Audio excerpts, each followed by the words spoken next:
A lattice of obsidian black, vast and ancient, locked within a fold of spacetime like a fossil embedded in the bone of the universe. It wasn't broadcasting. It was listening.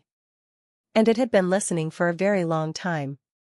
Captain Lyra Voss, a veteran of 3 Dark Sector campaigns, ordered a cautious approach. No response from the base. No threats. No signs of life. And yet, as the Nomad drew closer, crew members began hearing things, subharmonic tones that slithered beneath their thoughts, fragmenting memories and dreams into alien geometries.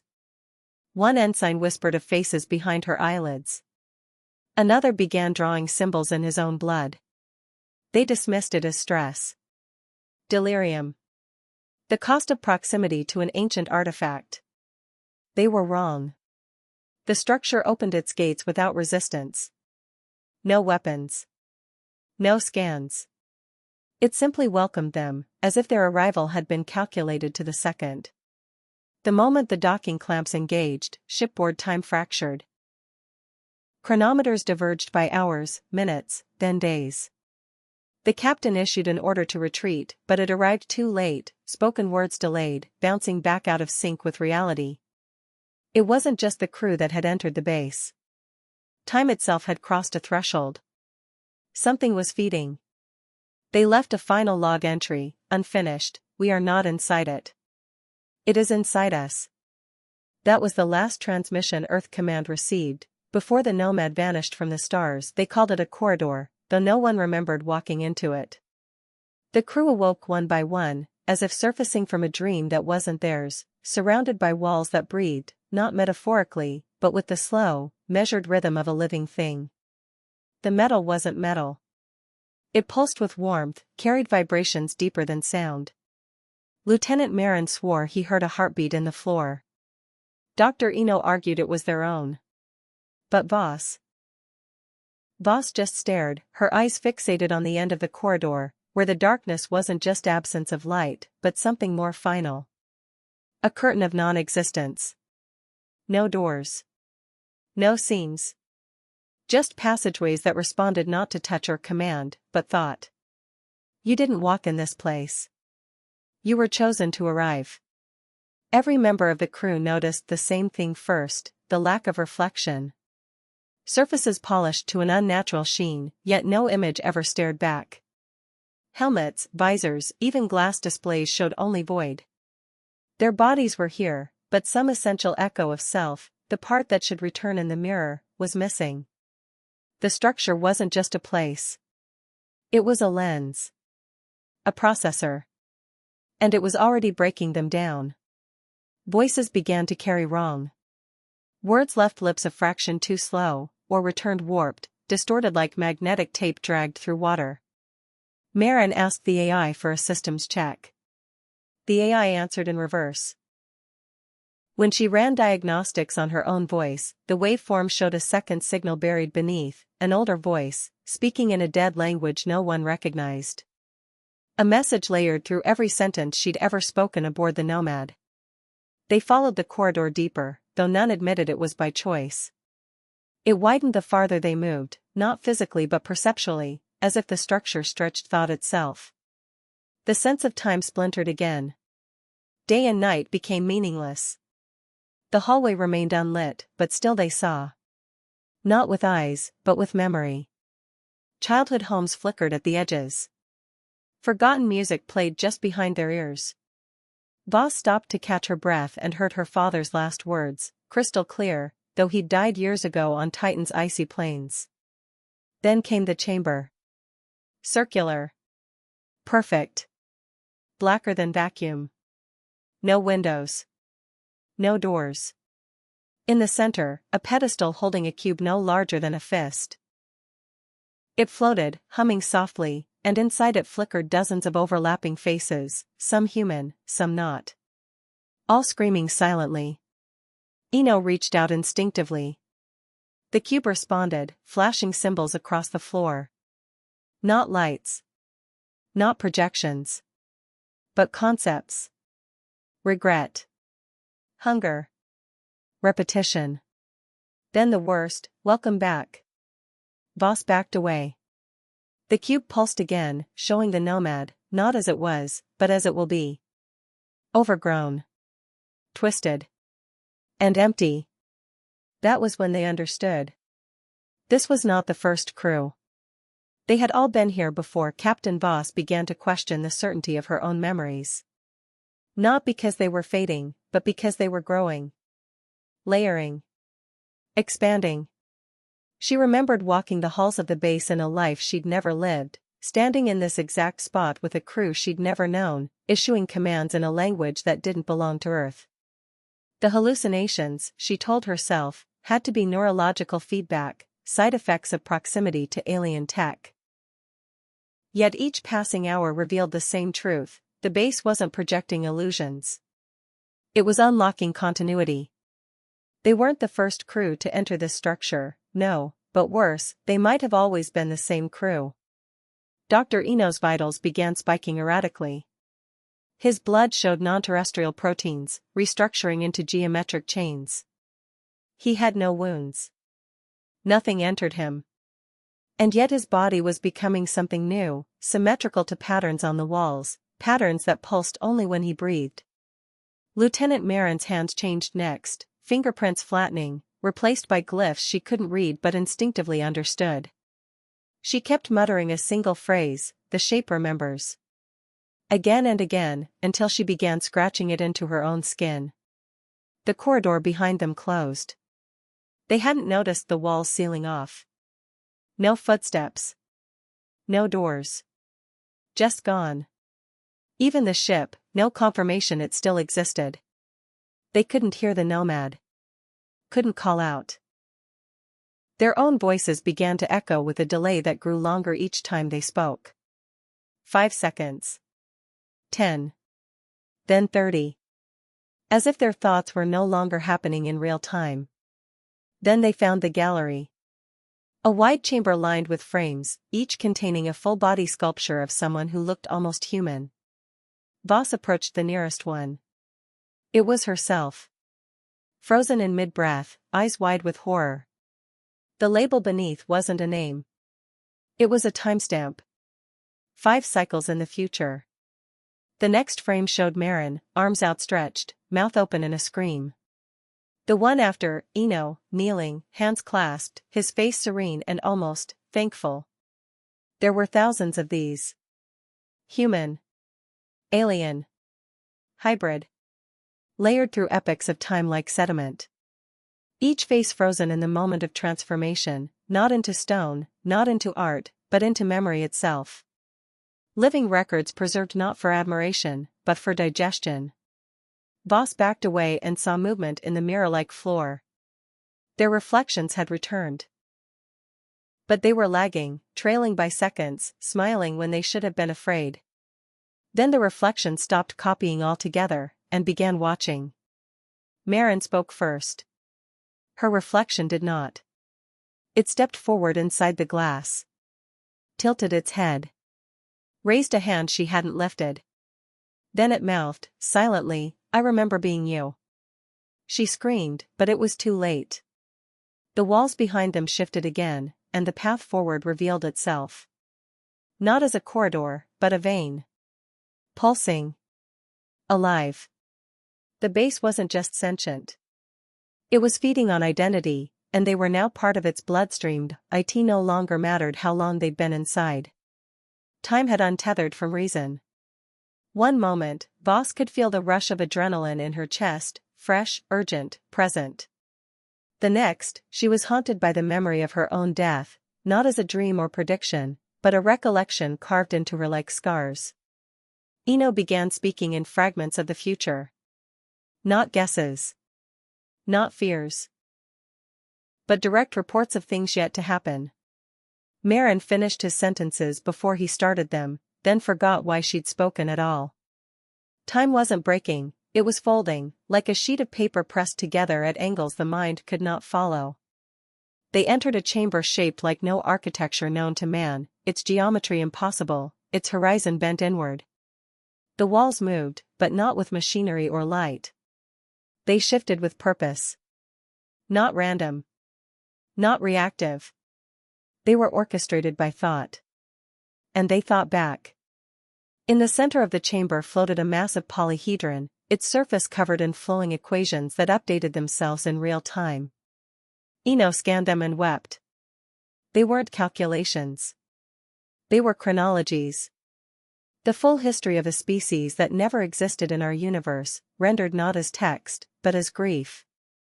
Every failure, every extinction, every forgotten prayer, that was their record. A legacy not of success, but recursion. This alien base wasn't a temple. It was a tomb. A mausoleum that kept rewriting its own history every time someone entered. As they approached the core, each step became more difficult, as if gravity changed depending on memory.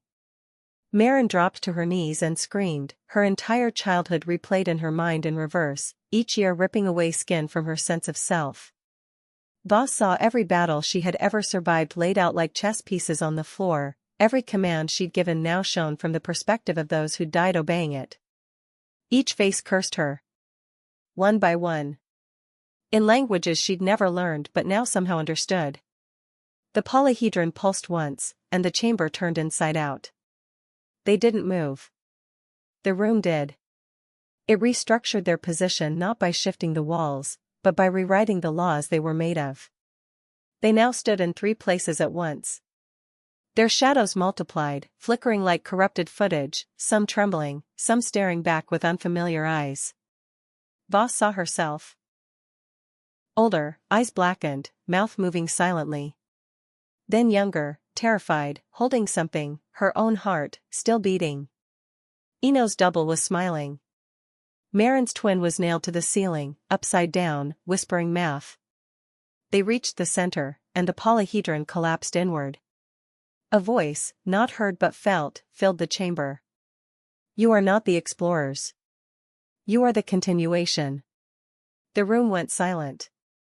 Then every wall spoke at once, Voss's voice. Marin's. Eno's. All of them overlapping, saying the same thing. Welcome back to the moment you never left. They weren't trapped in space. They were trapped in recurrence.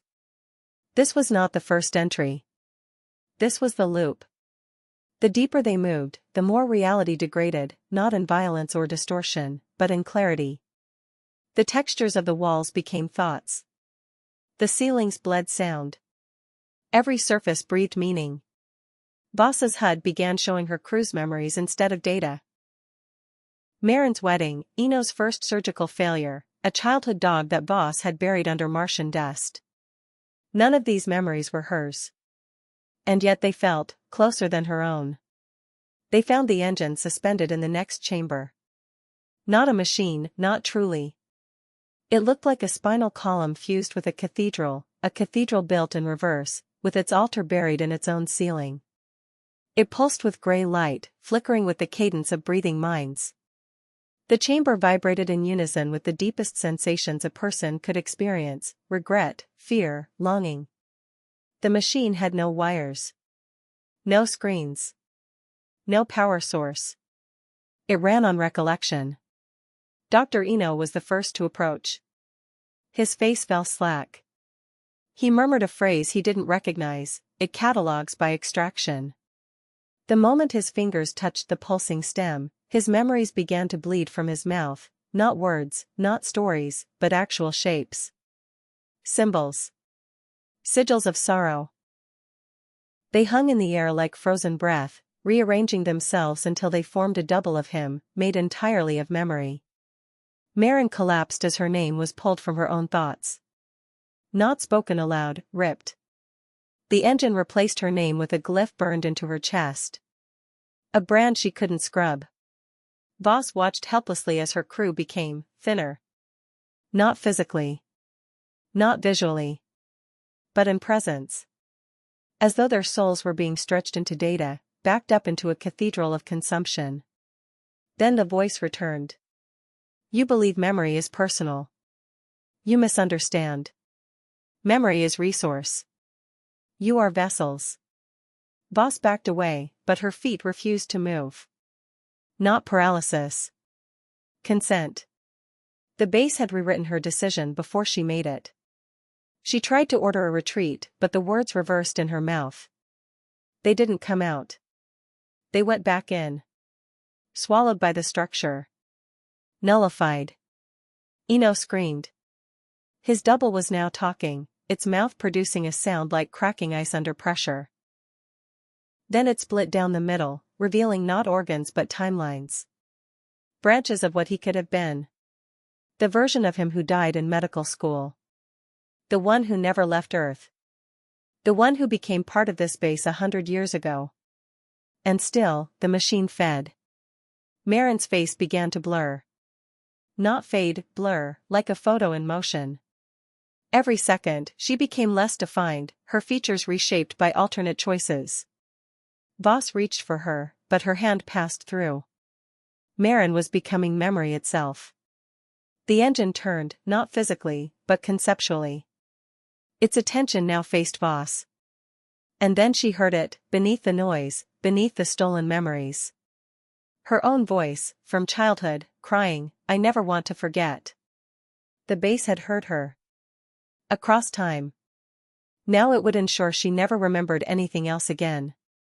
They no longer knew how many of them remained. Voss counted 3 shadows, but only 2 voices. Marin's outline moved through the corridors like a ghost, silent, flickering, sometimes ahead of them, sometimes behind, but never quite present. Her name was gone, replaced in Voss's thoughts by static, a low hum that buzzed whenever she tried to recall who Marin had once been. The engine hadn't simply consumed her memory, it had unstitched her from the very thread of recognition. Like a dream you know you had, but could no longer name. Voss pressed her hand to the wall. It pulsed in reply, as if alive, as if grateful. Every corridor now responded not with doors but with visions. Not illusions, truths from before their birth. She saw herself curled in a stasis pod she'd never entered.